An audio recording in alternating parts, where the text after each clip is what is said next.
uma breve introdução. O Fernando, para a maioria de nós portugueses, não para os brasileiros, dispensa apresentações. Foi um jornalista que teve o seu percurso aqui num jornal lendário da Beira, o Jornal do Fundão, e tem um trabalho quer literário, quer cívico, de grande envergadura. Eu não gosto de estar aqui a fazer grandes elogios, mas para além de tudo, para além da qualidade literária e jornalística, eu diria que é um dos grandes cronistas da Beira das últimas décadas. Mas, para além disso, tem um trabalho, eu diria, no âmbito da geografia literária, com alguns escritores de referência de grande monta, designadamente com Eugénio de Andrade. E é basicamente isso que ele nos vai apresentar. Obrigado ao Fernando. Olá, é um prazer. Bom dia. Dizer uma coisa, é Prémio Eduardo Lourenço. Muito obrigado pelas palavras do Rui. É sempre um prazer colaborar com as atividades do Centro de Estudos Ibéricos, sempre numa projeção cultural e sentimental da Ibéria e portanto este é mais um passo. É com muito prazer que aqui estou, sobretudo porque vivemos um tempo em que a poesia parece que foi um pouco subalternizada no sentido da sua expressão junto das populações, junto das pessoas, e falar do Eugénio de Andrade, que é uma circunstância muito interessante, é que este ano, como já sabem, porque estiveram no SEI, que é uma casa do Eduardo Lourenço, e que é uma casa nossa, sendo do Eduardo Lourenço a nossa, ibérica, é uma circunstância muito interessante, porque ambos nasceram no mesmo ano, estão-se a comemorar os centenários do Eduardo Lourenço e do Eugénio de Andrade. Um nasceu no Planalto a 2 passos de Espanha, o Eduardo Lourenço, o outro nasceu nas terras baixas da Beira Baixa, aqui na Póvoa da Atalaia. Dois são dos escritores, o Eduardo Lourenço como pensador é uma referência incontornável e que persiste e está sempre presente no tempo presente e no tempo que há de vir. E o Eugénio é considerado um dos grandes poetas do século XX e do século XXI, porque ele morreu já no século XXI. De tal forma que eu num livro que publiquei, que é sobre, que chamei A Materna Casa da Poesia, porque é sobre a relação do poeta com a Beira e como a Beira.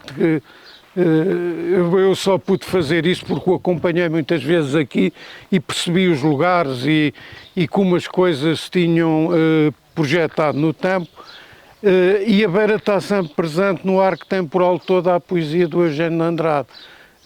Toda ou da maior parte da poesia, porque ele, mesmo num dos últimos poemas que quis publicar, Os Sulcos da Sede, é também, de alguma forma, o universo da Beira Baixa e da Póvoa e da infância que está sempre presente. Ele, de vez em quando, num verso, ainda aí estás no telhado, na eira, está sempre a dar referências topográficas, embora já não estando aqui, porque ele viveu em Lisboa, viveu em Castelo Branco, menos tempo, depois viveu em Lisboa, em Coimbra e sobretudo no Porto. E de vez em quando a Beira aparece e emerge na poesia e na prosa poética do Eugénio, em textos absolutamente fabulosos, dos mais importantes. Há um texto dele, por exemplo, que é As Mães, que não é aqui, mas que provavelmente ele é o olhar antigo e da infância que o projetou naquele texto, que é um texto que ele me dizia, eu dizia-lhe que era um texto de dimensão universal. E ele concordava comigo e dizia, sim, tá, porque é um texto daqui, e quando ele dizia daqui, dizia da Beira, e de todo o mundo. Que é um texto muito interessante, eu não o vou ler porque é relativamente, não é pequeno, não é curto, e percebo que nestas geografias as pessoas querem olhar as coisas e depois, sobretudo, se puderem ler o poeta, porque é bom falar sobre a poesia, mas o melhor da poesia é poder lê-la e é isso que mantém os autores vivos. Eu estava a dizer que publiquei aqui neste livro uma carta do Herberto Helder, que o Eugénio me tinha mostrado e eu reproduzia quando ele morreu, porque me pareceu um documento muito importante, porque o Eugénio de Andrade um dia andava a passear com ele pelas ruas do Fundão e ele parou e disse, meteu a mão no bolso e disse, mas o que é os valores materiais, o que é isto da riqueza das coisas, o que verdadeiramente interessa é isto. E ele estava de facto fascinado com uma carta do Herberto Helder, que é considerado um dos maiores poetas portugueses, em que o Herberto Helder lhe escrevia a propósito da antologia poética onde ele tinha concentrado a sua obra. E é muito curioso, porque eu numa entrevista que lhe fiz perguntei-lhe ainda nos anos 80 e perguntei-lhe, então mas o que é que ainda pensa escrever, como é que vai ser o futuro? E ele disse, no final da minha obra 400 páginas chegam para arrumar as coisas. E de facto aquela antologia tinha 400 páginas, eu achei aquilo muito curioso, que eram os textos e os poemas que ele tinha escolhido. Claro que nessa entrevista ele acrescentou-me um bocado, com alguma ironia, o que para um pobre homem da Póvoa da Atalaias não é nada mau. Se fosse um Saramago, isto era pouco. Foi um traço de ironia dele e de qualquer forma ficou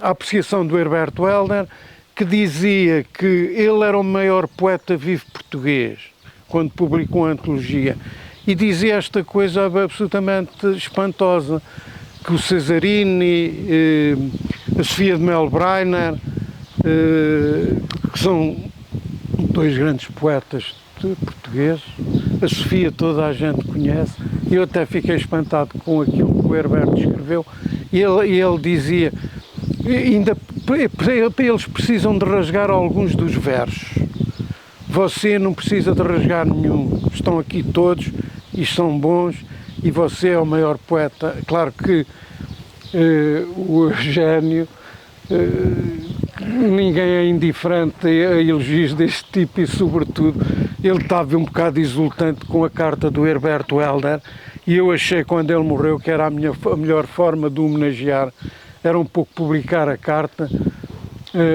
que foi assim uma grande, um acontecimento, e que criou muitas coisas, de alguns que foram até queixar-se ao Herberto Helder de eu ter publicado a carta. E por acaso o Herberto Helder disse, não quero saber, eu escrevi isso e estava convicto de escrever. Foi muito bom ter sido publicada no Jornal do Fundão, porque o Herberto Helder tinha colaborado com o jornal, sobretudo na Revista Nova.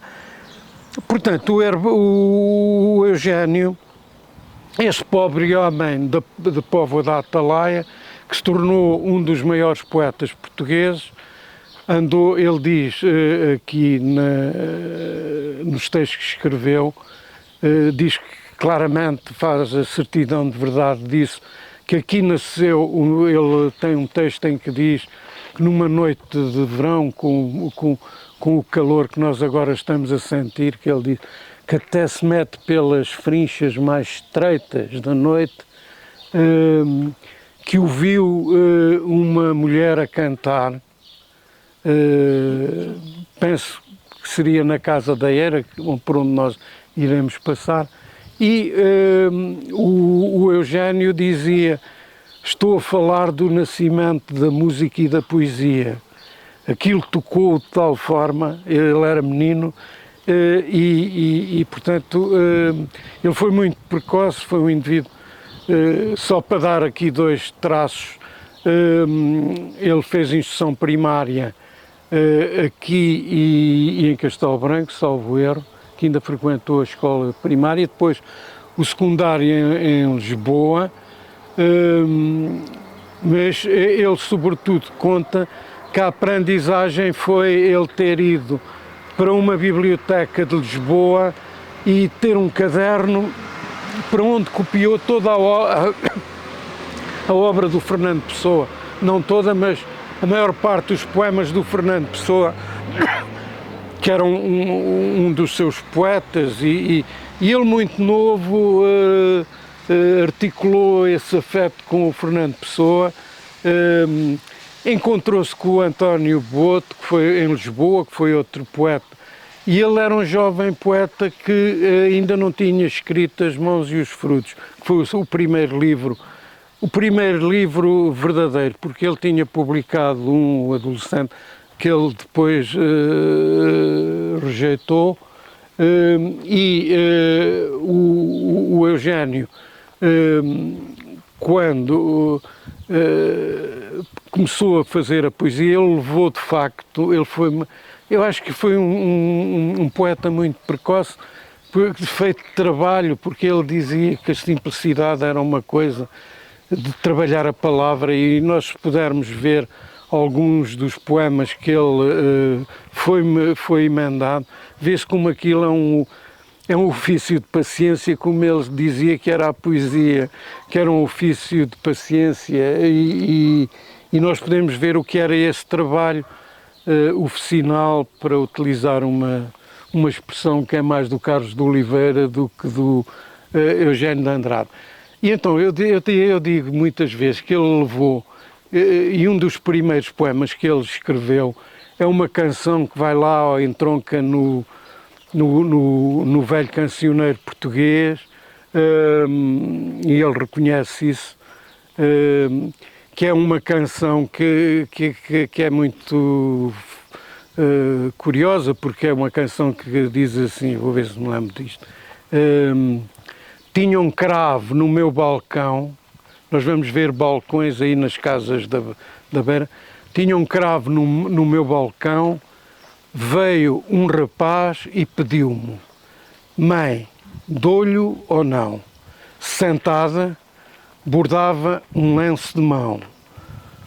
Veio um rapaz e pediu-me, dei-lhe o cravo e dei-lhe o lenço, só não dei o coração. Mas se o rapaz me pedir, mãe, dou-lhe ou não? É uma canção com, eu teria 16 ou 17 anos, e é uma coisa absolutamente notabilíssima, e ele, a propósito, porque há aqui amigos espanhóis, ele contou-me, quando estávamos a falar sobre como é a poesia baseada de facto no ritmo e na simplicidade das palavras, naquilo que um crítico português, o Eugénio, o Oscar Lopes, diz que a poesia do Eugénio que tinha, que era uma espécie de música. E ele, a falar-me daquilo, disse-me assim, mas olha, e disse-me, ele não gostava de dizer declamou, disse, emendava logo, não gostava da palavra declamar, ele leio. Mas disse-me, não estava a ler, tinha de memória, ele tinha uma memória fabulosa, um poema do António Machado, que era um poeta que ele gostava muito, e é um poeta, é um poema que também fala numa praça e num balcão. La plaza tiene um balcão, ha passado um cavalheiro. Não, é o poema La plaza tem um balcão, depois há uma torre, depois ele diz, já passado um cavalheiro, e é muito semelhante a estrutura com o da canção do Eugênio, do Eugênio. E eu devo-lhe isso, eu refiro aqui isso porque foi ele que me disse pessoalmente que eu não ia lá. A Bela Infanta. Como? Estás a lembrar um pouco a Bela Infanta? Sim. Não, ele tem aqui um texto, vem aqui quando diz que a poesia da Beira, nasceu aqui na Beira, ele lembra-se das canções que lhe cantava a mãe, dos velhos romances. Ele refere isso como, de facto, um traço que o marcou para o resto do seu percurso poético. Portanto, ele aqui a Beira, ele tem toda essa dimensão que está presente na poesia dele, e nós percorrermos aí as ruas, nós já não vemos as mulheres de preto, que ele tem vários poemas sobre as mulheres de preto, que ele disse, tem uma, vestidas de sombra até à alma, que é um poema lindíssimo também. Está lá, não é? Pois nós depois provavelmente poderemos ler uma ou outra coisa, porque ele tem aqui um texto que era bom talvez, que eu até quando vou assim a estas coisas digo, há algum voluntário para ler aqui um texto? Um voluntário, pessoas que leem melhor que eu, certamente. Ele tem aqui um texto que é a dedicatória à mãe, precisamente das Mãos e os Frutos, do primeiro livro dele, e a dedicatória à mãe, porque ele tem toda a poesia, ele até tem um livro que é Poesia, Terra de Minha Mãe. Ele diz, quem diz terra diz mãe, quem diz mãe diz terra, e depois fala dessa profunda identificação com as coisas, o vento, as palavras que sabem a terra, e fala dos topónimos aqui, de Póvoa, de Castelo Novo, de Alpedrinha, que ele chama as terras porosas da sede. O Eugênio, só para sublinhar isto, quando tem um poema que diz: estou em Manhattan, mas é das Oliveiras de Virgílio, que me lembro, da Póvoa da Atalaia. Está na China, estou em Cantão e vejo uma mulher, tem um poema em que é uma mulher a regar, e ele diz: rega com a mão certeira como uma camponesa de Alpedrinha. Portanto, vocês estão a ver como a Beira viaja com ele por essa geografia global que é todo o percurso poético, porque de facto o Otávio Paz tem razão quando diz os poetas não têm biografia, a biografia é os seus versos. Está lá tudo, quer dizer, tudo o que foi a vida do Eugênio está lá aquela dimensão que a Natália Correia diz que ele é um poeta de vocação eminentemente amorosa, e está de facto a tal música das palavras que o Oscar Lopes sublinha. Mas depois talvez possamos falar da dedicatória, mas só dizer que As Mãos e os Frutos, que foi publicado em 1948, e o Vitorino Mésio tem uma pequena recensão, tem uma nota ao moço Eugênio de Andrade, que ele chama o moço Eugênio de Andrade, e diz: com este livro algo entrou na literatura portuguesa, em 48, e refere de facto a poderosa capacidade, a arte poética dele, ligada às coisas simples, a um mundo elemental. E 2 anos depois, ele já tinha escrito Os Amantes Sem Dinheiro, ele diz, portanto tem 50, o Vitorino Mésio diz, não, ele é um poeta absolutamente, já na literatura portuguesa, marcante, e um poeta europeu. O Nemésio tem essa visão que eu julgo que é dos primeiros a referir isso, porque o livro do As Mãos e os Frutos tinha saído há muito pouco tempo. E, portanto, lembro-me sempre disso do Nemésio, porque a dedicatória é precisamente, a dedicatória à mãe, é precisamente no livro As Mãos e os Frutos. Agora, o que é que nós podemos ver? Se calhar podemos olhar, ver a gardunha de que ele fala. Ele diz: uma das coisas melhores que me aconteceu na vida foi ter nascido numa pobre aldeia da Beira Baixa, onde passei a infância. E depois, de abundante, no outro livro, sou filho de camponês, de abundante, só conheci o sol e a água. É isso que está na minha poesia, ele explica, e volta sempre ao Vitorino Nemésio, que já nessa primeira crítica tinha dito que o Eugénio tinha uma estética de Pauvertá, que era um poeta e o Eugénio me pega muito nisso para dizer, e me disse isso, que abominava o luxo e a ostentação, que era uma coisa hoje marcante da cultura ocidental.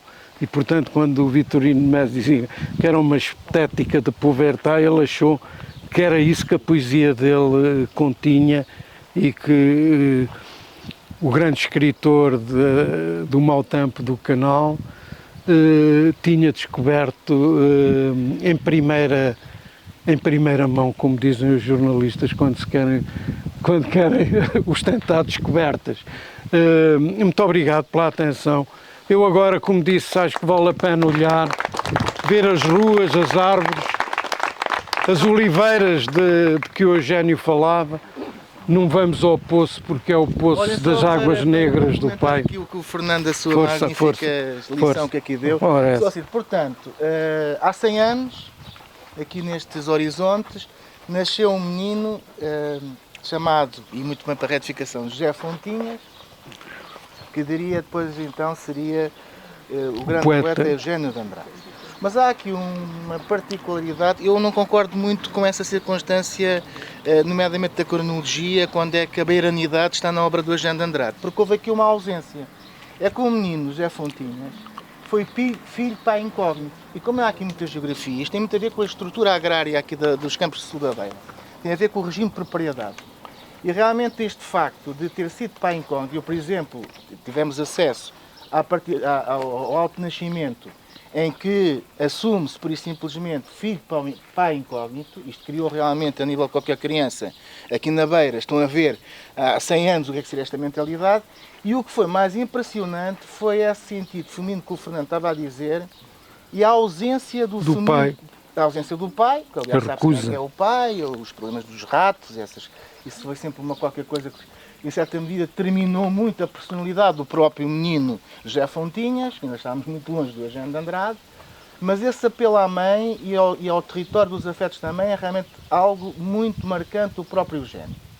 Porque aquela referência da obra que o Fernando estava a referir, Poesia Terra de Minha Mãe, é uma antologia, sim, aliás, com uma tradução fotográfica, onde ele faz um atlas, um perfeito atlas do que foram então essas geografias todas, e até de todas as suas próprias geografias sentimentais. Por exemplo, a geografia amorosa ou até sexual. E é muito interessante ver a data em que ele realmente produz esse atlas, ao fim e ao cabo, de geografias do sentido. Mas nesse documento fantástico, ao fim e ao cabo é o documento, para além do beijo da mãe, não é? É o documento fundacional da nossa existência a nível administrativo, que é a coisa de nascimento. Há um pormenor que dói. É que na altura, os meninos e os filhos de pai incógnito tinham que ter testemunhas. Havia testemunhas. E sabe o que é que aconteceu? Não houve uma única mulher, preto ou de branco, que tivesse assinado, porque a mãe do Eugénio de Andrade tinha, por isso simplesmente, que assinasse, por isso simplesmente, e que fosse testemunha em que o menino de José Fontinhas tinha, por isso simplesmente, nascido. E isto é muito particular, e está lá, se quiser, está lá no... também da relação que o Eugénio sempre teve realmente com o seu berço geográfico. Essa relação foi de fuga, não direi de negação, por questão do pai, mas na verdade é muito interessante isso que falámos há bocado, que é algo que vai, no fundo, volta outra vez a redescobrir, e aí honra seja feita, como é que foi esta reencoragem do Eugénio de Andrade aqui à Beira Baixa. Porque ele, na verdade, era um poeta muito sulista, muito mediterrâneo, e pouco, por simplesmente, beirão. Porque ele, aliás, até negava esses conceitos da geografia. Porque era muito, realmente, aliás, quando eu digo que era um poeta solar, basta dizer, por exemplo, eu por acaso lá há colegas que fizeram esse estudo, de ver essa geografia na obra total do Eugénio de Andrade, onde, por exemplo, há muito mais apelos ao Alentejo, que ele até achava que aqui no país era a grande geografia poética era propriamente E estava a caminho do Alentejo. Exato, mas isso é exato. Porque foi assim. Então como é que foi esta reencoragem outra vez aqui à Beira Baixa? Há uma pessoa que contribuiu muito outra vez para essa religação emocional e até poética aqui à Beira Baixa. Foi o fundador do Jornal do Fundão, o seu tio, que por isso simplesmente fez muito... Em 73. Em 73, em que tentou por isso simplesmente vir para aqui e que depois, inclusivamente houve, que estou-me a lembrar perfeitamente, eu já agora também faço aqui, já como é que se chama dizer, um discurso de... Não, uma discussão de interesse. O São António de Salvado também o trouxe ao museu. Aqui desde pequeno, e portanto eu por acaso tive essa possibilidade de conhecer e de aprender de muitas coisas. Portanto, isto para dizer que na verdade é muito interessante verificarmos que até são todos geógrafos, não é como é que estas geografias e como é que a memória se vai reconstruindo e se vai reproduzindo. E o Fernando aí realmente fez essa coisa fantástica. Quanto à circunstância aqui da Casa da Poesia, Eugénio de Andrade, depois nós ali falaremos como é que esta questão dos processos de patrimonialização. O Fernando tem sido aqui também um regrador da própria memória, porque orienta, ele e o professor Arnaldo Saraiva, são em certa medida eles que tecnicamente ou literariamente reorganizam os discursos, atualizam-nos, e há aqui um comportamento. E nós estamos aqui talvez de um exemplo, vamos entrar aqui, do que se poderá chamar talvez a segunda fase do que foi esta eugenização do território. Quer dizer, como é que o Eugénio de Andrade volta a ter expressão no território. Estamos aqui na casa, não foi aqui que ele estudou, isto é uma história, é uma escola dos centenários, salazeirenses, como a gente sabe, não é?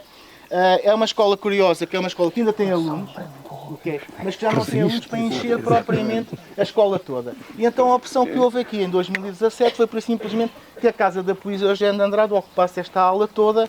Isso, diga. Sim, está lá a poesia do mural. Pronto. O que vamos ver aqui é uma aproximação. Portanto, quem chega aqui pode, e o que aqui se pretendeu foi que a partir desta escola, não é, que seja realmente um distribuidor pelo território aqui da proximidade. O Fernando é que, faça favor, orientou aqui a coisa, faça favor. Eu agradeço a sua... o seu enquadramento, que acho que é sempre bom. Sim. Um historiador e arqueólogo ao mesmo tempo. Sim, claro. Tem essa dimensão mais longa. Só para lembrar que o Pedro foi muito importante ter referido a rasura do pai e as circunstâncias dramáticas que isso representa. Ainda por cima, o Eugénio até nasceu aqui no dia 19 de janeiro, no dia de São Sebastião, que é o patrono da terra. Não houve notícias porque era a festa da terra. Portanto, o nascimento dele não foi comemorado porque era a festa da terra. Portanto, agora isto que o Pedro diz, parece, o Eugénio escreveu sobre o pai, que aliás Sim. houve uma fase em que o pai o quis reconhecer e ele recusou. Exatamente. E por isso o Eugénio quer dizer o bem-nascido, é uma resposta absolutamente a isso.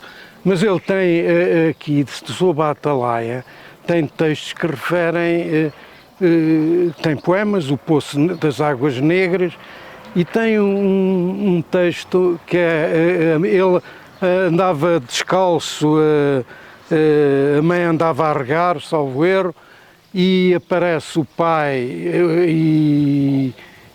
portanto a avó dele, supostamente, parece que era a figura que ele ali a cavalo e a mãe diz-lhe, o texto é isso, a mãe diz-lhe, olha, vem além o teu pai, mostra-te, para ele ver que andas descalço, nem ao menos te comprou umas botas.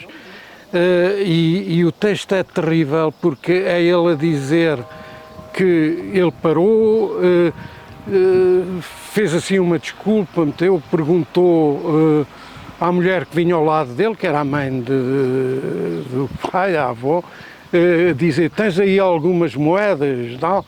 E que lhe quis dar as moedas e ele diz, virei-lhe as costas e fui. É um texto de facto que vem, quer dizer, parece uma fotografia àquilo que o Pedro há bocado disse. Mas era só isso, porque estas coisas estão lá na poesia. E depois só mais uma coisa. Há uma fase do Eugénio, já mais final, em que ele vem aqui, comemoram-se os 50 anos de vida literária no Fundão. Há aquela cena que eu documentei e que está aqui, daquela coisa de não deixarem tirar uma fotografia ao pé da figueira do Museu Tavares Proença. Isso foi outra história. Que também é caricata, mas ele, a partir dessa data, vem reafirmando a certidão de nascimento da poesia dele aqui. Porque diz, era preciso dizer estas palavras, digo-as. Discursou aqui, lembro-me, na Póvoa, e no Fundão estava a Maria Cavaco, e ele pediu, aliás, à mulher do Cavaco, na altura era o presidente, pediu-lhe que o Eugénio, que falou com ela, pediu-lhe para... estavam em depósito no Museu Tavares Proença, dois quadros dele, que ele pediu que fossem entregues à biblioteca do Fundão, mas esta decisão nunca foi cumprida. E ela também não deve ter levado a sugestão. Não. Muito obrigado pela sua... Só outra dimensão, porque isto é aqui informal, também outra dimensão. Sim, nós podíamos ir falando, é muito mais agradável e entrar aqui o Valentim. Os detalhes. Os detalhes, não, é uma original motivação. Questão amorosa. O Fernando fez a questão da lírica amorosa, medieval, não sei o quê, está no balcão, pronto, essa questão das canções medievais. Mas há uma dimensão muito contemporânea, que foi a questão da sexualidade do Eugénio de Andrade. O Eugénio de Andrade foi muito honesto com a sua sexualidade, nunca a renegou. Isto foi uma coisa muito inovadora. Assumir-se inovadora, porque é Eugénio, porque a gente sabe o que é o género, a literatura e isso tudo. Portanto, o Eugénio aí, e portanto é evidente que quem está mais à frente, quando diz a poesia amorosa, claro, o lirismo amoroso, o lirismo só tem uma coordenada homossexual muito nítida e evidente e assumida, que isso na altura, estou a imaginar. Portanto, tudo isto cria realmente e corrobora a excepcionalidade do Eugénio de Andrade, até ao nível da sua constituição, da sua própria personalidade, até no sentido da matriz sexual. E estou-me a lembrar, por exemplo, essa coisa anedota, estamos aqui entre amigos, quando ele até assume, por exemplo, há uma história lindíssima que se passa quase como se fosse nas Oliveiras da Grécia, não é? Em que ele fala de um primeiro contacto, por exemplo, com um pastor chamado Jacinto. É um poema lindíssimo de amor, porque é o pastor Jacinto. Uma taça pastoral, não é? Ou outra coisa também fantástica foi, por exemplo, quando ele assume, é verdade, quando ele assume, por exemplo, que diz com uma dureza e ao mesmo tempo com um espanto, em que ele está a falar, porque há aqui todo um pastoralismo muito interessante aqui nestes campos envolventes, a questão do pastor, isto é ali a metáfora que está ali presente, em que ele, por simplesmente, até um caso sexual, aliás, que isto deu origem depois até um gozo, estou-me a lembrar, toda a gente falava essas coisas quando havia, não sei o quê, porque ele até diz que não sei, mas fala de uma cabra maltesa e depois diz isto aqui a terminar o poema, e que se calhar foi a minha primeira mulher.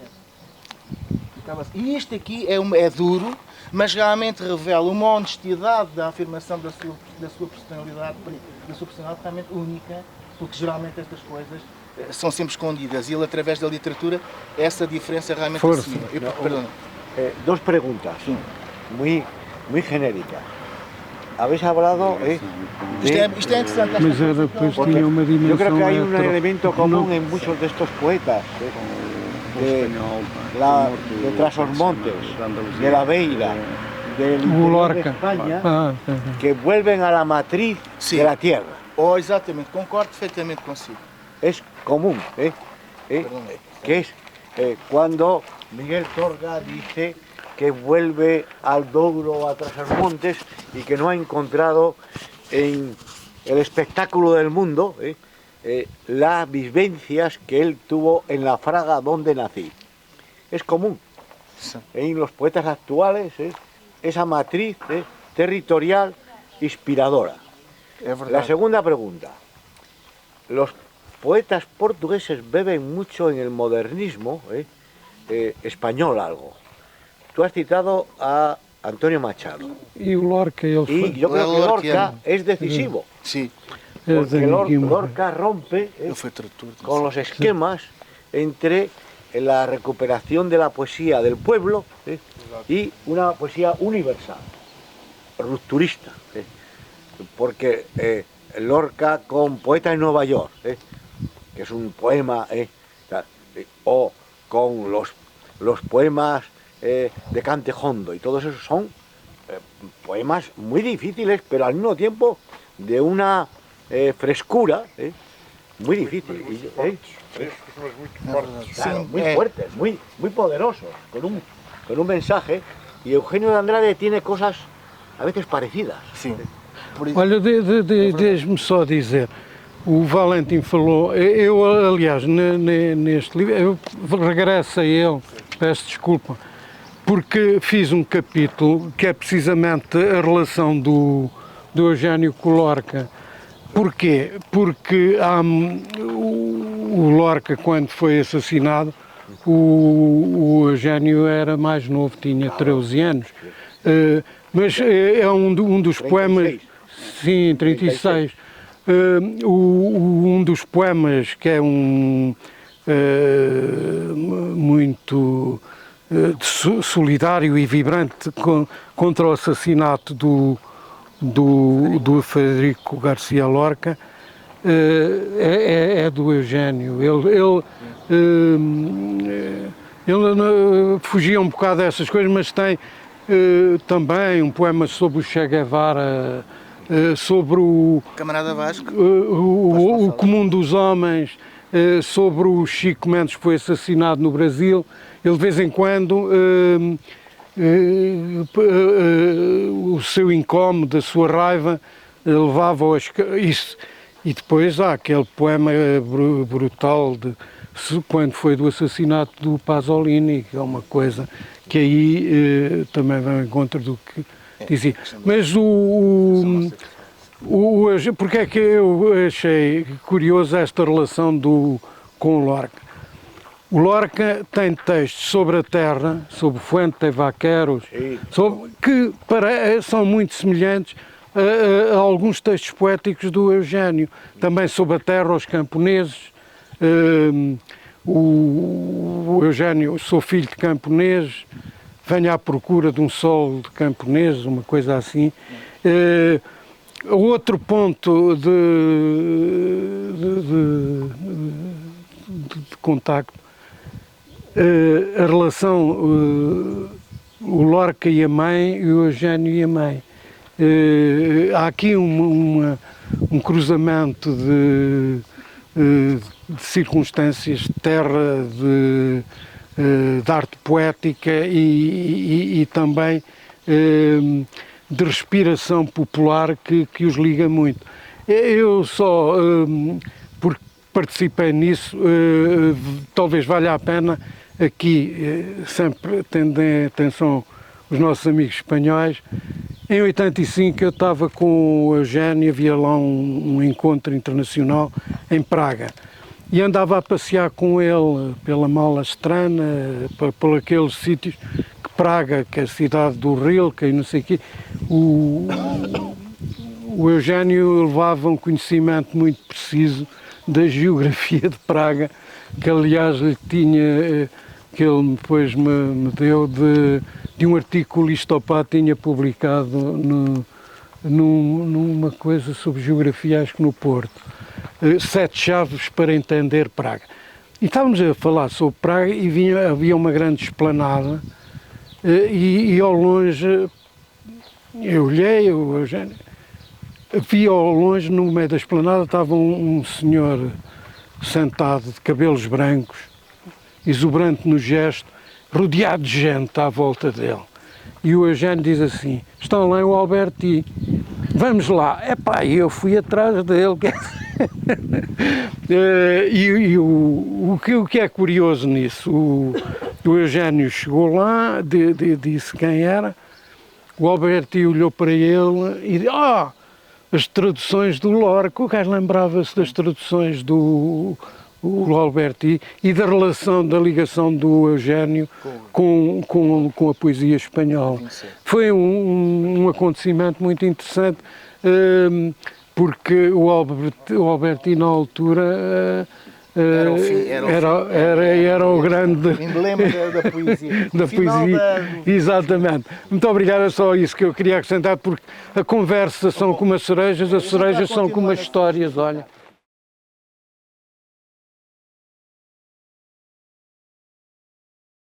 E as refuncionalizações, depois perdeu tudo. O que é que se vai fazer esses equipamentos? Houve sítios onde foram, por exemplo, centros de dia, outros adaptaram-se a bares, outros até entraram para a iniciativa, foram vendidos. Acho que olha, a escola de Danha à Velha, por exemplo, que é uma aldeia histórica, a escola primária é privada, houve alguém que a comprou, alguém a vendeu, mas aqui no Conselho do Funchal nós temos feito uma coisa um bocadinho diferente. Criámos aqui uma coisa chamada Rede das Casas e Lugares do Sentido, que a partir daqui destas escolas, que hoje têm pouca representação para o todo social, para a comunidade, tem uma memória, realmente foi o equipamento mais importante, e nós percebemos que é o equipamento que está associado a maior número de memória local, pelo menos contemporânea. Então nós aqui, há uma certeza, nós aqui, então, criamos aqui pequenas coleções ou pequenas mostras, não é, que ajudem a descodificar alguma identidade do tecido cultural das aldeias. Aqui temos o caso do Eugénio de Andrade, mas temos, por exemplo, ali no telhado a Casa do Barro, a Casa da Tecedeira, a Casa das Cereias de Alcongosta, portanto, ou então até uma casa de todos e de ninguém, quer dizer, ninguém que é sempre nós, ninguém é o universo, que é, por exemplo, a Casa das Memórias de António Guterres. António Guterres, sabem que por acaso também teve aqui uma relação. Portanto, resumindo e concluindo, estas escolas, no que é hoje a comunidade aldeã, são muito importantes serem já não vazios. Há uma coisa, enquanto cá tivermos aqui na Câmara, há uma função que infelizmente vão utilizar por outros territórios vizinhos, que não vamos utilizar aqui, que é sedes de caçadores e moles. Portanto, aí, a nível das funções aqui das escolas, isso aí, pelo menos aqui no fundão, não vai ser isso. Portanto, são duas coisas que aqui estão. Pronto, o espaço, eu depois já posso adiantar. Portanto, isto é a escola, o impacto foi interessante, a comunidade apropriou-se, e agora, se forem cá para fora, verão também um mural, que foi feito, houve aqui uma militante negociada com a comunidade, o Fernando até depois pode falar como é que foi do Dr. Rui Jacinto, que aliás o Fernando foi o como é que é de explicar isto? O concretizador da intenção política a nível de turismo cultural. Estamos em 2000 e o vosso antigo presidente não resolve fazer uma coisa muito inovadora, mas também por influência espanhola, que foi a rota dos escritores da região centro, e a partir daí houve aqui uma coisa muito interessante, em que o Eugénio de Andrade, isto também é original, foi o único criador vivo. Foi eles eram sempre... E foi muito interessante terem assumido isso, mas depois nós falaremos. Como é que isto depois vai ser a evolução aqui da construção da memória quase do Eugénio de Andrade na comunidade? Só queria dizer uma coisa, pode ser, Pedro? A propósito, e até foi a minha mulher que lembrou esse aspecto, que é uma dívida muito grande que se tem, e através mesmo do Eugénio de Andrade, ao António Paulo Louro. E às jornadas da Beira Interior. Segunda jornada de Pois, e a maneira como, de facto, António Paulo Louro e o Jornal Fundão juntava, muitas vezes na estalagem da Neve, noutros locais, pessoas de categoria e enfim, de um estatuto intelectual, por exemplo, da craveira do Virgílio Ferreira, do Eugénio de Andrade, do José Cardoso Pires e de tantos outros. E talvez também o próprio António Paulo Louro tenha contribuído para um regresso e um gosto de Eugénio de Andrade vir a estes locais, vir aqui também à sua própria zona e até ao Fundão. E o Fundão homenageá-lo através da moagem, não é? tem uma casa da Casa de Cultura, tem ao fim e ao cabo o nome de Eugênio. O Jean de Andrade, eu digo sempre Mas isto muito se deve para António Paulo. a biblioteca da nossa biblioteca, eu digo sempre atenção, porque a biblioteca, acho que é a biblioteca e o Genio de Andrade, esqueceram-se de pôr o assim. Eu digo sempre a brincar que é o Genio. Mas o professor tem toda a razão. Estamos a falar do tal fundador do Jornal do Fundão, que aliás, o Eugênio publicou os primeiros poemas aqui também. Exato. Exato. E já agora, aquilo que o professor estava a dizer, esta questão da claro, uma coisa é o contacto literário, a tradução literária em Espanha, já agora também dizer, olha, foram os reianos, foi a cultura espanhola reiana, a Extremadura, que publicou as obras completas de Jean de Andrade. Um grande poeta, aliás foi prémio também Eduardo Lourenço, o meu querido saudoso amigo. Não foi o António Sanz, não, foi o Ángel Campos Pampan.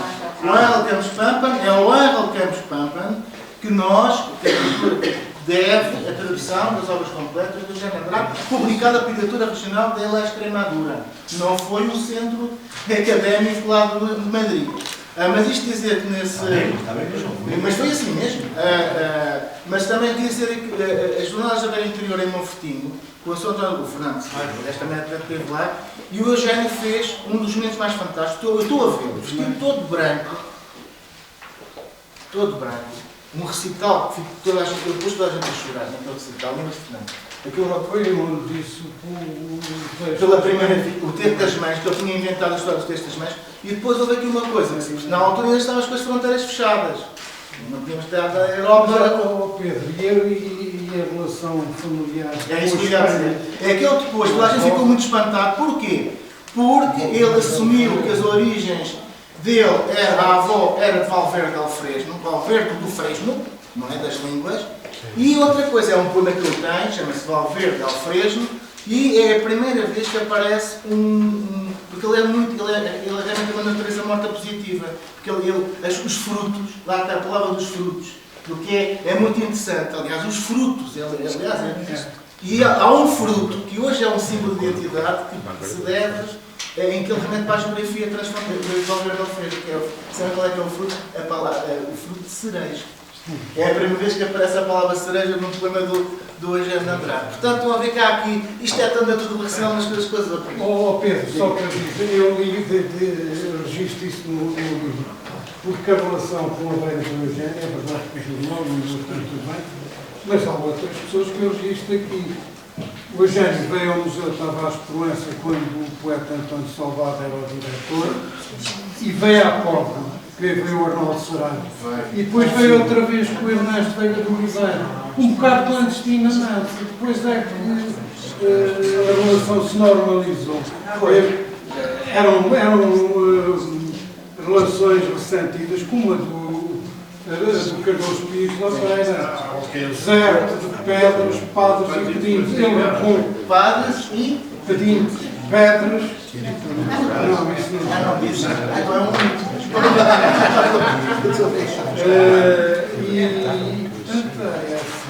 E havia, por exemplo, só que é verdade é que, por exemplo, a população de Mel dizia, mas eu não sei porque é que fazem essas jornadas. Ele nunca fez nada. Não sei se repararam, estava uma fotografia dos dois ali dentro, num número muito restrito de imagens havia uma fotografia dos dois, não é por acaso que que fizeram essa seleção, e há um poema que é muito citado e muito referido. O Fernando vai... Não, isto é curioso, porque quando se comemoraram os 50 anos de vida literária do Eduardo Lourenço, o Eugênio e o Eduardo Lourenço tinham-se cruzado em Coimbra. Eu pedi para o jornal um poema, um texto do Eugênio de Andrade sobre o Eduardo Lourenço. E ele escreveu uma coisa muito bonita que se intitula Ao Eduardo Lourenço na flor da sua idade. E diz assim: era bonita, mas tão provinciana a cidade, dos seus muros pasmados, a luz fina caía preguiçosa nas areias do rio, mas o resto era vulgaridade e sonolência. Só as árvores não eram vulgares, de tão formosas tornavam o céu de cristal, como se o verão fora imortal entre plátanos e chopos. Ali nos encontramos, certo dia, éramos jovens e mais jovem que nós era a poesia que nos acompanhava. Hölderlin, Keats, Peçanha e o Pessoa eram então, e não serão ainda, os nossos amigos. O mais, gente, ideias, costumes, tudo tinha o mesmo cheiro de caserna, aliada à sacristia. Dessa cidade, em nós, nada ficou. De nós, que ficará nessa cidade. Alguma coisa ficou. É um texto muito bonito.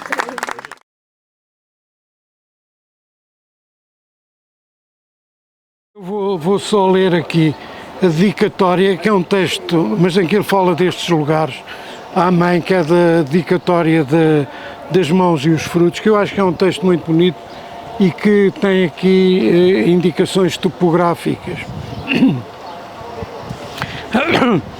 Então ele escreve assim, o Eugênio: é todo um mundo confuso, de penetração difícil, tanto mais difícil quanto mais pretende pô-la claro, transparente.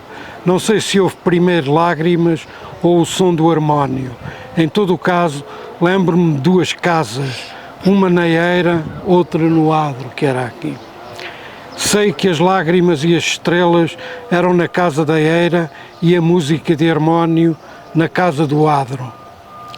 Minha mãe disse-me que eu nasci na casa do adro e só um pouco mais tarde, quando a família a abandonou de todo, nos mudámos para a casa da eira. Ambas eram casas pequenas, térreas com 2 divisões, mais que suficientes para mãe e filho viverem. Ainda há poucos anos vi essas casitas onde eu e a mãe começámos a ser um do outro e pareceram-me incrivelmente pequenas, mais pequenas mesmo que certas salas de brinquedos que os meninos ricos têm na cidade. Em frente da porta de entrada havia uma arca enorme. Sei que nessas arcas arrumam os pobres música.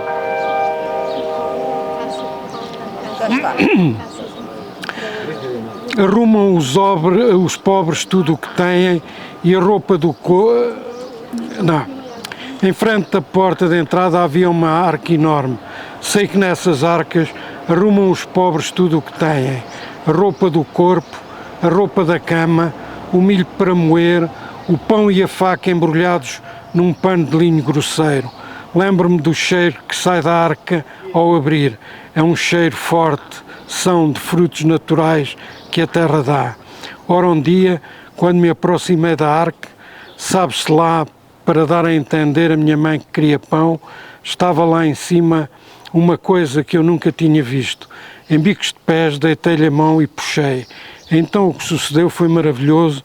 De dentro saiu um som bonito, mais bonito ainda do que a voz de minha mãe, que certamente eu já ouvira cantar.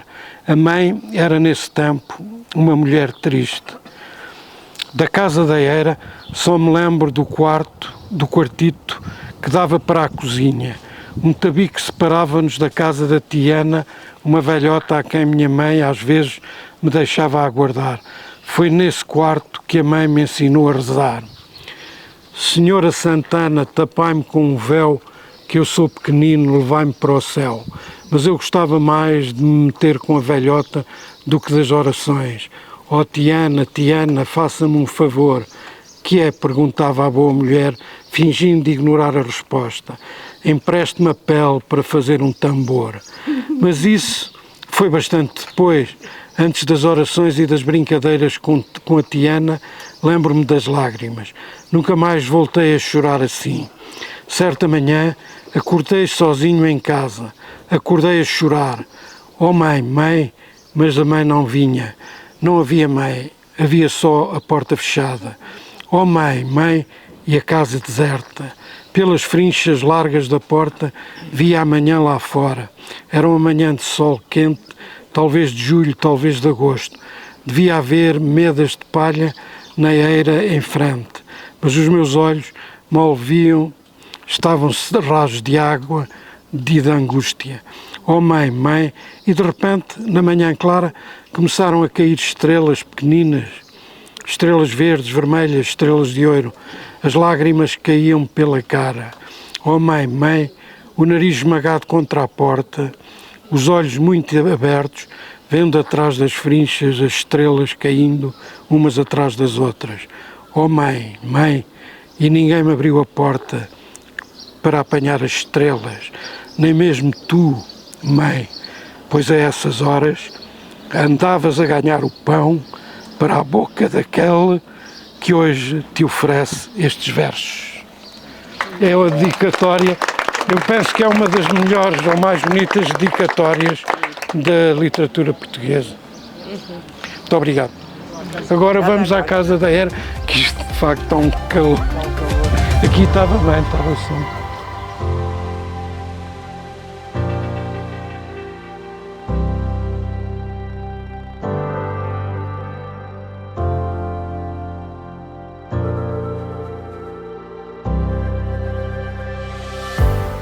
Estamos ante un hecho geográfico fundamental para entender la península ibérica y para entender la geografía y las culturas de la península ibérica, que es el paso del sistema central de norte a sur, con todo lo que significa, en este caso, la Serra de Garduña como un ejemplo común a lo largo de todo el sistema central hasta prácticamente unos 400 kilómetros desde el interior portugués hasta el interior hispánico, el interior ibérico, más allá de Madrid.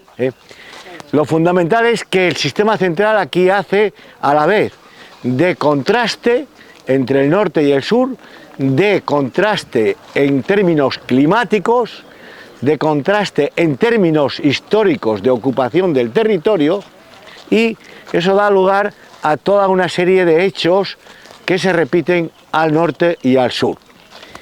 ¿Qué diferencias marcan sobre todo estos hechos? La topografía, el desnivel entre el norte y el sur. Aquí, en las tierras de Idaña, las tierras de Castelo Branco, ya estamos por debajo de los 400 metros sobre el nivel del mar en muchas zonas. En la parte de España estamos a veces por debajo de 600, 500 metros sobre el nivel del mar. Ayer en el Planalto estábamos a 800 metros sobre el nivel del mar, a 900 metros sobre el nivel del mar. Y aparece el contraste entre lo más continental, aquí también, pero lo más termófilo y lo menos termófilo. Y aquí estamos, ya lo estamos notando mucho, ante un ámbito muy termófilo, lo que el profesor Orlando Ribeiro marcaba muy bien aquí en la Serra de Garduña. Luego puede hablar Ruiz Jacinto, del profesor Orlando Ribeiro, marcaba como el gran contraste entre lo mediterráneo propiamente dicho y los matices atlánticos que aparecen en toda la zona de Portugal y en la península ibérica. Entonces aquí tenemos un ejemplo de pequeños oasis de cultura promiscua, de paisajes mediterráneos donde se mezcla lo atlántico con los castaños, se mezcla los carballos con las oliveiras, con las ciñeiras, con el encinar, con los almendros, con los laureles. ¿Esto qué es? No sé. Familia de acacia, es un árabe. Es un árabe exótico. Es exótico, esto no es natural. Y las cerezas, por lo tanto, esa cultura promiscua está muy bien representada en este borde que estamos recorriendo de la Serra de Garduña, del contacto con Extremadura, donde se producen los mismos fenómenos, en la hoya de Coria, en la zona de Valverde del Fresno, la bajada a la Sierra de Gata, nos muestra estos mismos caracteres. Quizás aquí con mayor densidad porque está menos abandonado y allí está un poquito abandonado. Estos caracteres dan lugar a improntas culturales como las que nos describe Eugenio de Andrade justamente en estas zonas del borde de la Serra, donde describe estos paisajes de forma muy matricial, muy de la tierra, muy enraizados en el territorio. Los paisajes aquí cobran un valor simbólico que los que han nacido por aquí lo van a arrastrar toda la vida, en general. Y lo mismo ocurre con los paisajes del norte. Rui.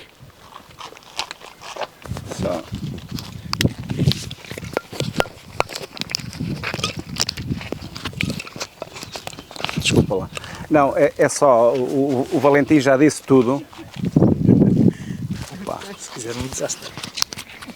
Desculpa. O Valentim já disse tudo, aquilo que eu vou dizer é apenas redundante. Contudo, o Fernando e o Pedro também acentuou na fala que fizeram há bocadinho, o Eugénio de Andrade, que em algumas das passagens e alguns dos seus poemas anuncia o Alentejo, o Sul. Aqui estamos já numa paisagem do Sul, mais mediterrâneo, que é aquilo que se vai prolongar, digamos, estamos no Portugal do Sul, é aqui que começa o Portugal do Sul. Vamos fazer depois uma paragem a seguir ali na Portela da Gardunha, que é, digamos, uma fronteira natural, onde essa separação, onde esse limite é particularmente evidente.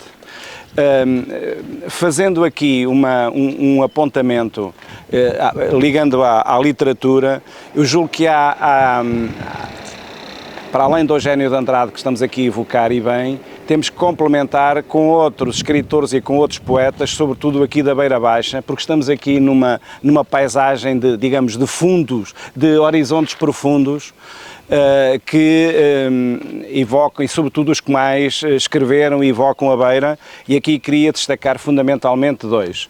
Por um lado, o António Salvado, o pai do Pedro, que prestamos aqui uma homenagem e um abraço porque nos deixou há pouco tempo, portanto, que tem uma obra vasta, de grande poesia sobre a Beira, e também evocar Fernando Namora, que digamos, o ciclo da Beira Baixa é um ciclo importante e que nos descreve momentos e formas de organização social bastante interessantes. Que aliás, quando falamos no horizonte e lá ao fundo vemos aquela silhueta que é ímpar e que é autêntica, quer dizer, que é Monsanto, o Inselberg, que para os geógrafos dá toda uma discussão sobre a sua gênese, as suas gêneses, mas era fundamentalmente para deixar este apontamento e aqui fazermos este olhar para o horizonte profundo e vermos as serras que, sobretudo, Monsanto e as restantes cristas quartzíticas que a envolvem. Portanto, nós, por sugestão do Pedro, vamos fazer agora aqui um pequeno percurso, não muito demorado, em Castelo Novo, sobretudo para os colegas brasileiros, alguns já conhecem e outros se aperceberem do que é uma aldeia histórica, e depois seguimos para... Agora só uma curiosidade para terminar. Precisamente, Fernando Namora, médico, que natural de Condeixa, era aqui do nosso amigo Rui Jacinto, e o Fernando Namora, como médico, começou a exercer clínica primeiro na terra dele, em Condeixa, e depois efetivamente veio para a Beira Baixa e muito mais concretamente para Monsanto. Mas há aqui, através do Rui Jacinto e do Fernando Namora, uma boa ligação entre Condeixa e Monsanto. E eu quis deixá-la registada porque E a literatura. Porque o Rui Jacinto também merece. Já agora também, para quem quiser da geoliteratura, chamada o Viagem a Portugal do José Saramago, as páginas dedicadas a vale a pena ser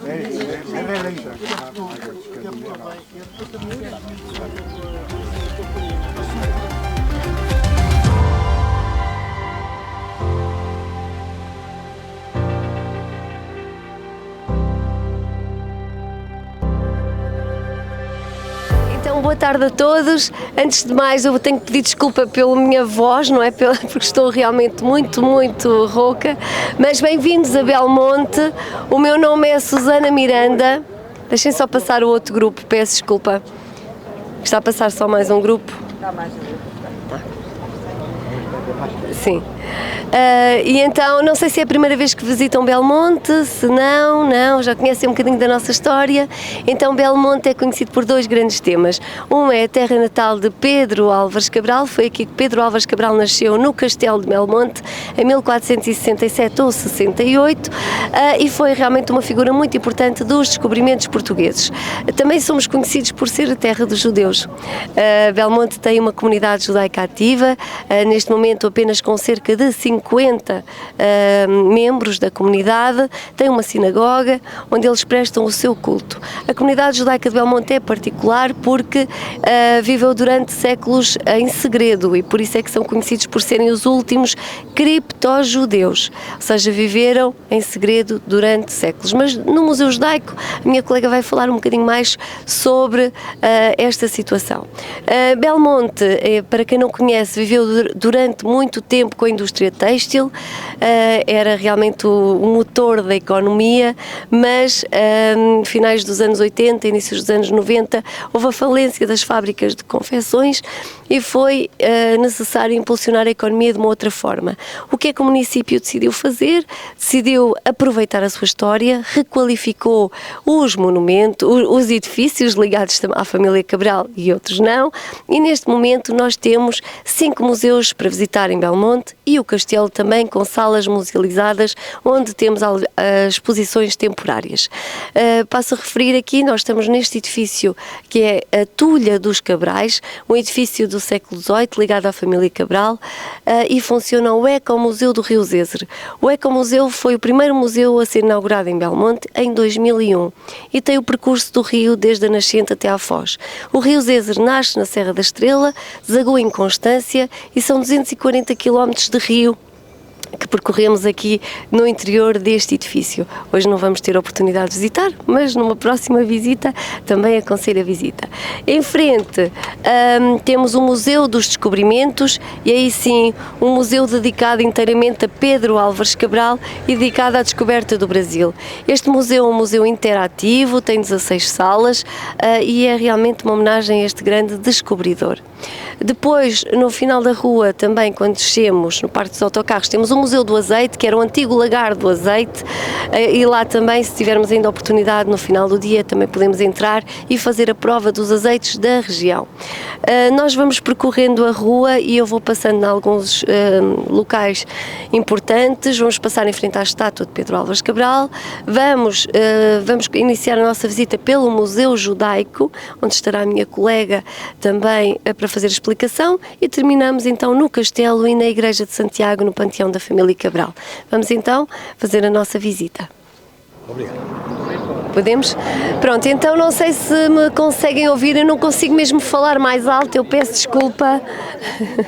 Então nós estamos aqui, fizemos aqui esta paragem apenas para chamar a atenção para a estátua de Pedro Álvares Cabral, que é uma estátua em bronze, que foi aqui, foi esculpida pelo Álvaro de Bré em 1961 e foi inaugurada em 1963 pelo ex-presidente do Brasil, peço desculpa, Juscelino Kubitschek, em 1963. Aqui, Pedro Álvares Cabral, pronto, tem aqui representado também a cruz, tem a espada, tem o astrolábio e realmente tem aqui uma figura mesmo muito importante dos descobrimentos portugueses. Não sei... Aqui deste lado temos aqui também uma passagem que no dia 22 de abril de 1500 Pedro Álvares Cabral chegou à terra de Vera Cruz, que nos dizem um pequeno excerto da carta de Pedro Vaz de Caminha. Neste dia, a horas de véspera, houvemos vista de terra, a terra de Vera Cruz. E foi então que no dia 22 de abril, depois de ter saído no dia 8 de março de 1500 do Porto de Lisboa, que Pedro Álvares Cabral avistou a terra de Vera Cruz, que mais tarde ficou conhecida por Brasil. Tenho a dizer aos senhores que a primeira missa que foi celebrada no Brasil foi no dia 26 de abril de 1500 e o nosso feriado municipal assinala exatamente a primeira missa que foi celebrada no Brasil, e também é o dia que nós honramos Nossa Senhora da Esperança. Nossa Senhora da Esperança acompanhou Pedro Álvares Cabral na sua viagem até ao Brasil. A imagem original está na Igreja Matriz. Na Igreja de Santiago, que nós vamos ter a oportunidade de visitar, temos apenas uma réplica de Nossa Senhora da Esperança, mas foi realmente a imagem que está na Igreja Matriz que acompanhou Pedro Álvares Cabral na sua viagem até ao Brasil. Bem-vindos ao Museu Judaico. Ora, este museu é dedicado à história e à cultura judaica em Portugal, é sobretudo dedicado à comunidade judaica de Belmonte. Belmonte é a localidade com os judeus mais antigos de Portugal. Não sabemos ao certo quando terão vindo para cá. Por um lado temos uma epígrafe, uma pedra lá em cima, que nos dizem ter pertencido à antiga sinagoga datada do século XIII, portanto 1297, com inscrições em hebraico, e tudo indica que seria um templo sagrado, mas a verdade é que não há um documento físico que nos prove que realmente já viviam aqui nessa altura. Quanto ao século XV, temos certezas, os judeus viviam em Belmonte e os documentos que nos provam essa existência dizem respeito à cisa judenga. A cisa judenga era o imposto que os judeus eram obrigados a pagar ao rei sempre que faziam transações comerciais. Então não há dúvidas. Muitos terão vindo quando se deu o édito de expulsão de Espanha, mas a verdade é que já poderiam existir aqui judeus ainda antes desse período. É no final do século XV que Dom Manuel I obriga os judeus à conversão. Começa pelo édito de expulsão por pressão de Espanha. Dom Manuel I queria casar com a princesa espanhola. No entanto, esse casamento só poderia acontecer caso ele expulsasse os judeus, mas a verdade é que Dom Manuel I não queria expulsar os judeus de Portugal. Ele queria mantê-los. Dá um período muito pequeno para que saiam do país e quando ele vê que de facto estão a sair, é aí que os obriga à conversão, é aí que os obriga ao batismo, para assim poder dizer ao rei espanhol: não, eu já não tenho judeus em Portugal. Porque depois da conversão começam então a ser chamados de cristãos novos. Muitos desses cristãos novos tornam-se católicos de verdade, dizem que um terço da nossa população descende de judeus, muitos outros começam então a dupla religião. Em casa, em segredo, vivem o judaísmo, fora de casa vivem a religião católica. Foi o caso do que aconteceu com os judeus secretos de Belmonte. Esta comunidade também tem algumas particularidades que a tornam especial, que a tornam única, pela forma como aqui sobreviveram. Ora, esta comunidade sobreviveu, estes cristãos novos sobreviveram graças às mulheres. O papel da religião, quem tem o dever da prática é o homem, mas quando se viram forçados a esconder, quem não deixou que aqui fosse esquecido o judaísmo foi a mulher. É graças a elas que podemos dizer que temos uma comunidade nos dias de hoje. Tentavam sempre casar com judeus, era muito raro haver um casamento entre um judeu e um católico, o que vai ajudar a sobreviver. E quando dizemos isto, temos que dizer também que os católicos sabiam que existiam judeus, sabiam quem eram os judeus, mas como eles também diziam, só sabiam que praticavam coisas estranhas, portanto nunca assistiam às suas práticas. O facto de respeitarem, de haver a tolerância pela vivência do judaísmo, embora secretamente, o respeito pelos judeus secretos, aos cristãos novos, isso vai ajudar com que eles permaneçam, que não tenham, portanto, que não queiram fugir de Belmonte. E também sobreviveram através da oralidade. Não havia livros, não havia documentos, nada que os identificasse como judeus, portanto, de geração em geração, eram as mães e os avós que transmitiam os seus conhecimentos acerca do judaísmo à criança, quando ela já tinha uma idade para perceber que fora de casa não podia dizer que era judeu, portanto, a criança já tinha que perceber o que era guardar segredo. E então sobrevivem aqui secretamente. até parte do século XX, portanto, a Inquisição dá-se entre o século XVI até ao século XIX, foram instaurados em Portugal cerca de 40 mil processos e houve aqui alguns processos, embora maioritariamente dos poucos processos que houve eram pessoas naturais de Belmonte, mas que não viviam cá. E então, porque aqui, como a Inquisição acabou por passar um bocadinho ao lado, embora tenha havido de facto alguns processos. É só, apesar de haver uma liberdade religiosa no século XIX, eles continuaram a viver secretamente até que Samuel Schwarz, um engenheiro polaco, veio trabalhar aqui para o Conselho, descobre por mera acaso a existência dos judeus secretos aqui viverem, ele era judeu, e é ele que os revela ao mundo. É com Samuel Schwarz que os nossos judeus de Belmonte, os nossos cristãos novos, ficam a saber que não são únicos no mundo, eles viviam de uma forma tão fechada, tão secreta, que não faziam ideia que existiam outros judeus fora de Belmonte, assim como o mundo não sabia que existiam judeus secretos, não era só em Belmonte, era também em todo o interior norte e centro do país, e então Samuel Schwarz que faz essa revelação ao mundo quando escreve a sua principal obra, Os Cristãos Novos em Portugal no século XX, publicada em 1925. Os judeus de Belmonte são dados a conhecer nos anos 20, mas só nos anos 80 é que formam comunidade, portanto só depois da Revolução do 25 de Abril, em 1988 formam a Associação Judaica de Belmonte, vem um rabino de Israel e são reconhecidos como comunidade judaica de Belmonte em 1989, portanto é nessa altura que fazem o chamado então retorno. A partir de 1996 tem a sua sinagoga oferecida por Salomão Azolay, um judeu marroquino que se encantou com a história dos judeus e acabou por oferecer a sinagoga num local onde eles muitas vezes se encontravam para orar, era um terreno de uma família judia aqui de Belmonte, que também ofereceu o terreno, e de 2001 o seu próprio cemitério.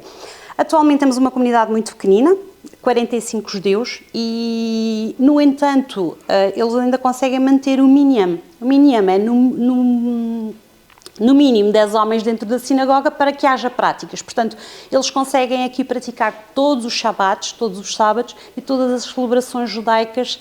Portanto, é uma comunidade ativa ortodoxa. E porquê um número tão pequeno? Porque eles começaram a partir para Israel. Estamos a falar de uma comunidade que em 2010 tinha aproximadamente 150 judeus, portanto são muitos os que fizeram o chamado Aliá, que é o retorno à Terra Prometida, e além desse desejo de qualquer judeu ir viver para Israel, há também o desemprego e a vontade de casar fora da comunidade devido à consanguinidade. Portanto, esta comunidade já se torna muito familiar e eles querem casar com os judeus, portanto, acabam por sair de Belmonte.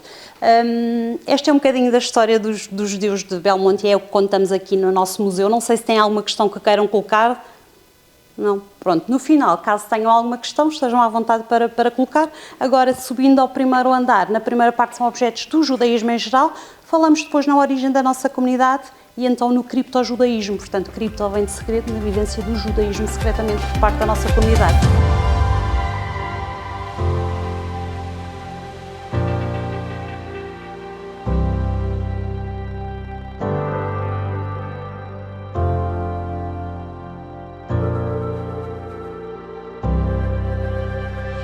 Se não me ouvirem, digam que eu tento falar um bocadinho mais alto, está bem? Estamos na Igreja de Santiago. A Igreja de Santiago é uma construção de finais do século XII, inícios do século XIII. É uma igreja românica gótica e foi a igreja matriz até 1940.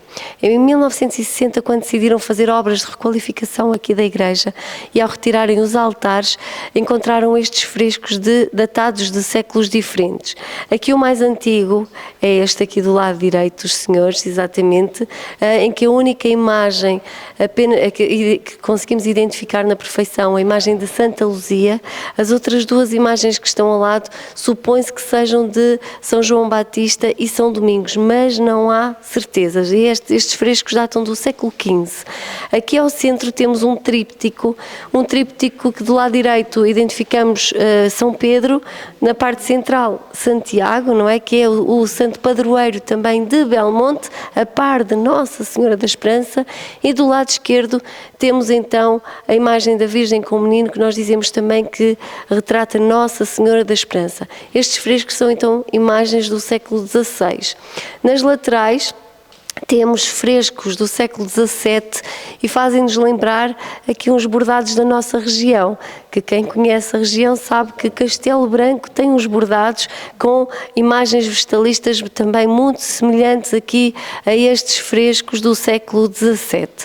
Esta igreja tem aqui também uma capela mandada construir por Dona Maria Gil Cabral no século XIV, que seria uma tia-avó de Pedro Álvares Cabral, que seria uma filha do Bispo da Guarda, Dom Gil Cabral, e que deixou em testamento então aqui o morgadio e também a vontade de ser erguida no interior da Igreja de Santiago uma capela em honra de Nossa Senhora da Piedade, a Pietá, e esta imagem foi então esculpida no único bloco de granito. Por isso é que a torna única na Península Ibérica. Esta imagem é uma das imagens que José Saramago fala no seu livro A Viagem a Portugal, em que ele esteve aqui várias vezes na igreja e que considera esta imagem uma das mais bonitas que já viu. Aqui neste túmulo nós temos o túmulo de Dona Maria Gil Cabral, que tem o símbolo da prensa e o símbolo dos Cabrais, está bem? Da família Cabral. O símbolo da prensa, então, o primeiro símbolo de Belmonte, aqui também ligado à família Cabral. Segundo nos conta a lenda, a filha do alcaide do castelo foi raptada e foi usada como moeda de troca.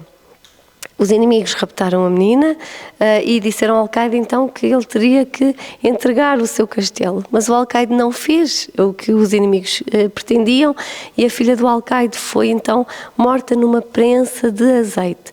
E esta prensa aqui ligada também aos sacrifícios e também à fertilidade aqui da terra. Isto também sempre ligado à família Cabral, está bem? Ao centro temos então o símbolo da família Cabral. Esta igreja foi então aberta como museu em 2008, peço desculpa, e passou a ser o centro interpretativo dos Caminhos da Fé, porque os Caminhos da Fé também passavam por aqui e esta igreja era um local de culto. Por isso é que nós ao centro temos a imagem de um mapa com os caminhos que nos levam até Santiago de Compostela.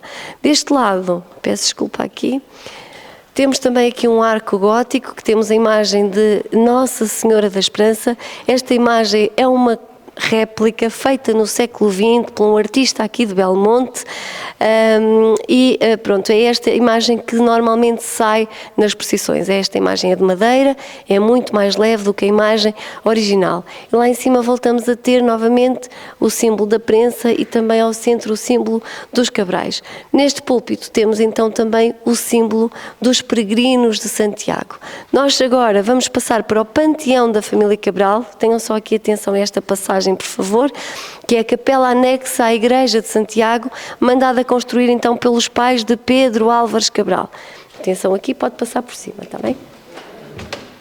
Vamos lá.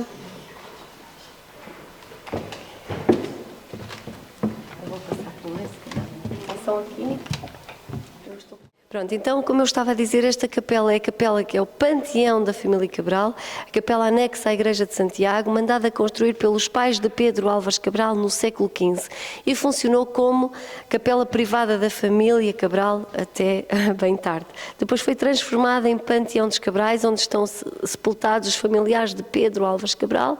Deste lado, os pais de Pedro Álvares Cabral, o pai e a mãe, deste lado os avós maternos e depois deste lado tios e primos, está bem? Ao centro do panteão da família Cabral nós temos um túmulo com resíduos mortuários de Pedro Álvares Cabral. Eu não sei se os senhores e senhoras sabem, quando Pedro Álvares Cabral regressou da sua viagem ao Brasil, ele depois foi viver para Santarém, não voltou a Belmonte, onde acabou depois por falecer e ser sepultado na Igreja da Graça. Se forem a Santarém, à Igreja da Graça, existe lá um túmulo de Pedro Álvares Cabral. Mas para nós também não fazia muito sentido termos o panteão da família Cabral e não termos o túmulo da pessoa que ficou mais ilustre na família. E então houve um acordo com Santarém, e foi então aberto o túmulo e foram trasladados resíduos mortuários de Pedro Álvares Cabral, que temos aqui então ao centro neste túmulo. Em cima temos uma tela também pintada por um artista da região, de Belmonte mesmo, que é o professor Daniel Nave, que nos retrata aqui as origens de Belmonte também. Temos uma mão ali do lado esquerdo dos senhores que seguram uma carta, e esta carta é a carta de foral que foi atribuída a Belmonte por Dom Sancho I em 1199. Temos o manto de Nossa Senhora da Esperança, temos o símbolo da prensa que falei, o símbolo da família Cabral, temos uma porta que abre um mundo a novos mundos com a descoberta do Brasil, a espada de Pedro Álvares Cabral, temos aquele símbolo do lado esquerdo também que encontramos no túmulo do pai de Pedro Álvares Cabral. Porquê? Porque o pai de Pedro Álvares Cabral era um homem muito valente, e este símbolo aqui, estes escudetos, simbolizam exatamente a valentia e a força que o pai de Pedro Álvares Cabral tinha, e ficou conhecido pelo gigante das beiras. Bem? Só para finalizar a explicação, nós temos aqui uma porta deste carneiro, e alguém sabe o que é que significa?